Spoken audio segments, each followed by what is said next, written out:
We want to talk a little bit about culture, which we've done with your other coach, Coach Wurzel. We mentioned about the scheme is bigger than, culture is bigger than the scheme. With yourself, with the defense, you've got the ball is everything. And I know that you spoke a little bit at the convention about this, but if you could explain to the rest of our guys what that's about. You know, enough people don't put the importance on the value of turnover margin, and the ball is the most important thing on the field. And what people don't understand is you can't play this game without the ball. And, you know, we dropped 20 interceptions in the spring and 15 in the fall. So the thing was we lacked ball skills. You know, kids nowadays with social media, with their phones, they're not outside playing compared to when I was. You know, I knew when the street light came on, it was time to come home because I was outside. And but we developed those ball skills because we were constantly outside playing some sort of game with the ball. So I figured that if I made the kids carry a ball with them at all times, it told me one thing to start with, was that if you have a ball with you, naturally you're going to think about ball. The second thing it told me is when you have a ball in your hands, you want to play with it, or you want to play catch. And so the whole deal about the hashtag the ball is everything is I wanted to make it important to our kids to where they develop those skills, but they understand the importance of protecting it offensively and taking it away defensively, because if you're +3 in the takeover category, you win 95% of your games. If you score one defensive touchdown, you win 98% of your games. So to me, giving up points and giving up yards, that's not necessarily important to me. I want to get the ball back so that we can score and we steal possessions from the offense. So like I heard Coach Wurzel say earlier, it has to be important to everybody, you know. And I think it started with our president, and you know, she started the hashtag the ball is everything. And you know, we're just trying to leak it off into our community, people within our college and our university there, and our players. Okay, so we spoke with Coach Rich as well about the pathway that we've managed to, well, he's managed to help us get sort of 5 of our students out to the US, and you've had the experience of coaching one of them now on your defense, Cameron Graham, this past year. Could you explain a little bit of your thoughts on him being a British athlete over in the NCAA and how he compares and how he sort of settled into the team? You know, it's funny because as Americans, you know, we tend to have this elitist attitude, and like we're the only ones that play American football. That's probably why they call it American football. But we just value it, and to me, it's America's pastime. They can say baseball all they want, but we're a football country, and if we say anything else, we're lying to ourselves. Okay, so and I stand by that. I don't care who sees this or what they think about it, and. But, you know, the one thing I've learned is the passion for the game over here is just as good or better, just because the people that do play the game out here, they don't have the same, how can I say this, opportunities, you know, as far as facilities, as far as practice time. You know, when I look at a football field and it doesn't even have numbers on it, but you'll still play the game, it says a lot about the game out here. You know, and a guy like Cameron, you know, he's got intangibles that you can't teach. He's long. I mean, any way you look at him, I mean, he's 6'4", 6'5", of young man with, you know, that's just very raw and has to learn, you know, the fundamentals of the game. You know, him getting there, you know, he was a little bit behind, but you can't teach those things I was talking about in length. You know, he just finished his first spring. You know, his stance looks better. His understanding of the game has become a long way. But a guy like him coming from over here, with due time, year 2 and then year 3 is going to be an all-conference guy if he keeps putting in the work.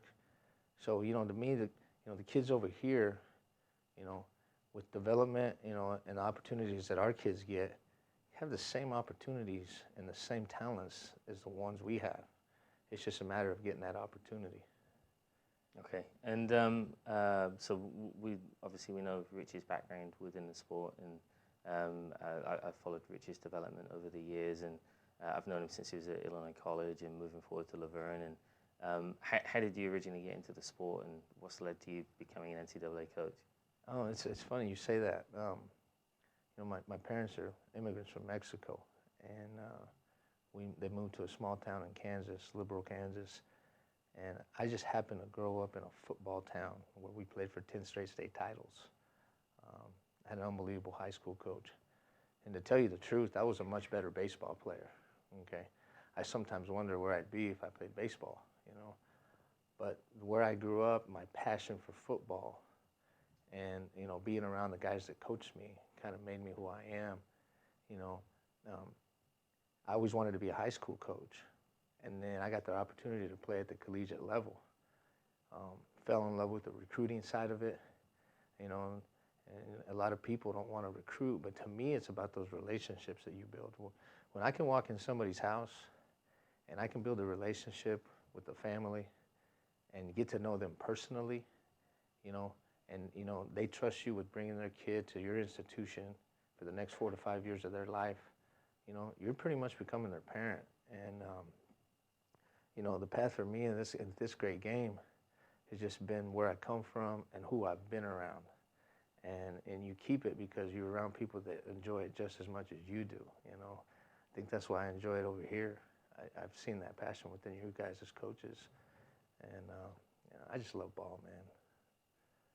Awesome. And now, probably one of the most awe-inspiring things that I've seen at the BAFCA convention was listening to you talk about your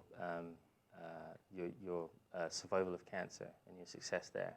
And now you're doing Coaches for Cancer, which obviously is aimed at raising some more awareness and some more money for research.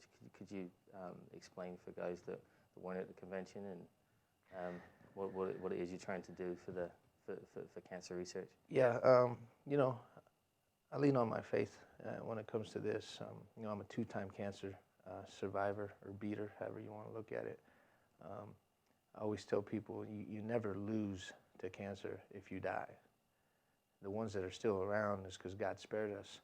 So I feel like I have a platform to give back. I was diagnosed for the first time in 2012, the second time in 2014, and it was no easy road.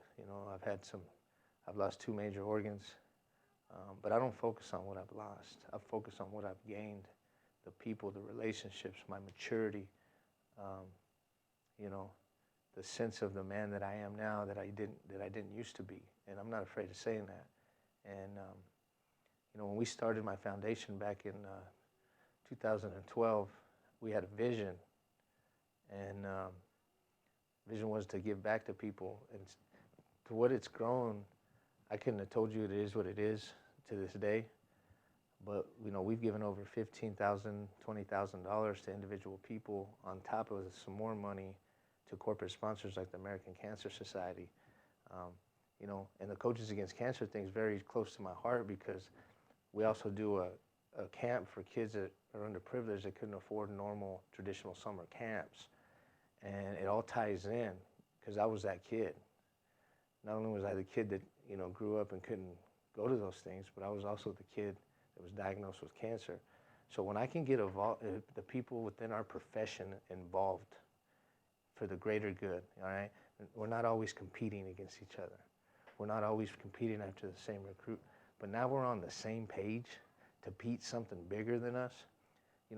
As coaches, we have a responsibility not only to help our kids, to give people second chances, to give back. We're here as servants. And, that whole foundation and that camp is about helping people that are in a time of need. And like I said, it isn't about me. It's about the kids, and it's about the people going through those hardships, And I think it defines you as a person when you're willing to give something outside yourself for the greater good of somebody else. And the British coaches that now know you and have met you, how do they get involved if they want to help? Is there a website they can go to, or can they reach out to you on Facebook? Yeah, I'm on Facebook. We take donations, any kind of donations, whether it's cash or they want to give something as far as towards the camp for the kids, or they want to give gear for the silent auctions. They can get a hold of me on Facebook. We don't have an account set up, but we take checks, all right? So I'm okay with that. But just get in contact with me on Facebook, and I'll lead you in the right direction. I have a committee of 5 people. You know, my president, Sarah Knudsen, my vice president, Armando Zapian, secretary treasurer, and Ed Poley, and my committee member, Murda Rodriguez.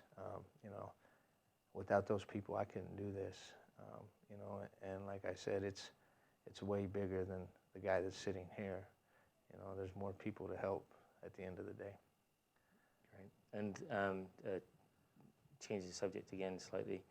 We spoke with Coach Rich before about what could be a kind of a no-no for you recruiting kids, and are there certain things that you look for in a kid that when you're recruiting, what are the sort of processes you go through? Do you check their sort of social media? Do you want to talk to parents? I mean, you sort of spoke a little bit about it earlier, but what would be the process for you if you're interested in one of our guys here today? What would be the next step? You know, I think Coach Wurzel hit it on the head when, you know, the first thing you want is you want character people, okay? You want good people within your program. With that being said, you know, I'm gonna sit here and I'm gonna stand for something. As coaches, you're not here to give life sentences. Sometimes you got to give people second opportunities, but what these young men got to understand is there is no dress rehearsal in life. Sometimes there is no second chances. Not everybody's built like us as coaches. I think that's why we're in the business of helping people. They got to understand that they have to protect themselves and be smart, okay? Because half of life is perception, not reality. You might just be joking and post something on social media and it's funny to you, but it could be offensive to a lot of other people, or a lot of people could look down on you based on the fact that what you posted, regardless if that's who you are or who you're not. So you really have to be careful of that and really protecting yourself. You know, on top of that, obviously academics. You can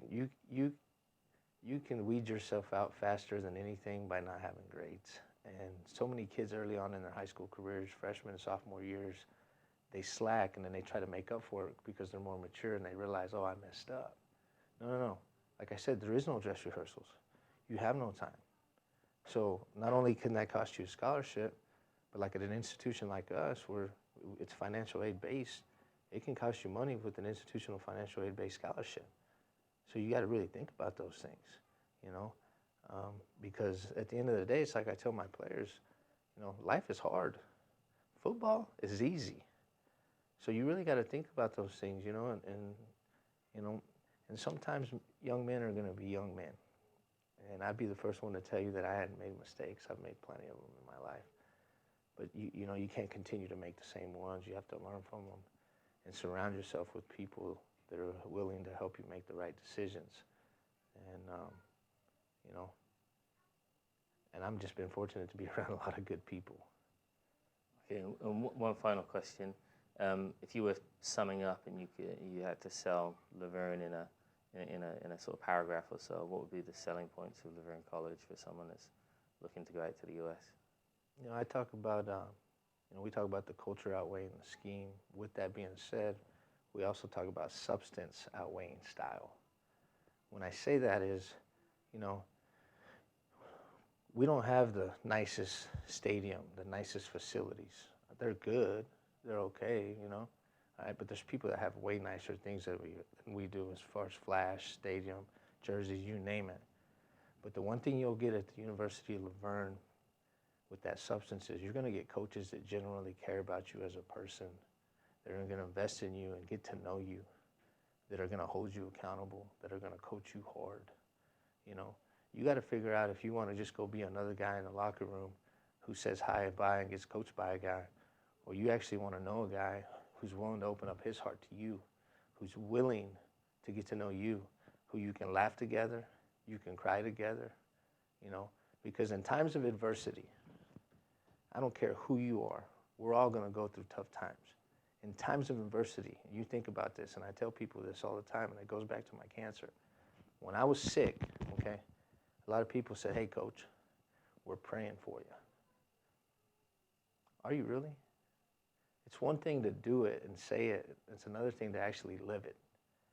So in times of adversity, all you have is family. And if you want a family environment and somebody that genuinely cares about you, University of Laverne is the place to be.